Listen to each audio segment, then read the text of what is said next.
नमस्कार, मी वैद्य पंकज पवार, भगवान धन्वंतरी ध्यान मंदिर येथून आपण सर्वांचं स्वागत करते। आज आपण अर्ध कटी चक्रासन याबद्दल माहिती जाणून घेऊया। अर्ध कटी चक्रासन हे मानेसाठी, फ्रोजन शोल्डर ज्यांना त्रास आहे, सायटिका ज्यांना त्रास आहे त्यांच्यासाठी हे उत्तम आसन आहे। सुरुवातीला आपण उजवा हात स्ट्रेट करूया, त्यानंतर त्याला टिल्ट करूया।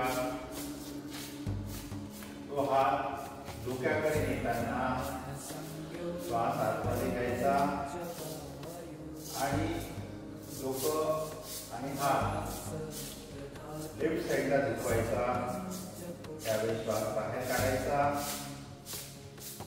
जेवढा आपल्याला झुकवता येईल तेवढं झुकवायचं। त्यानंतर परत हात त्या पोझिशनमध्ये आणायचा आणि खाली न्यायचा। त्याचप्रमाणे डावा हात लांब श्वास घ्यायचा, टिल्ट करायचा, डावा हात डोक्याजवळ न्यायचा आणि डोका आणि हात तो उजव्या बाजूला सरकवायचा। या प्रक्रियेमध्ये श्वास आत घेणे आणि बाहेर सोडणे, श्वासाकडे लक्ष देणं फार महत्त्वाचं आहे।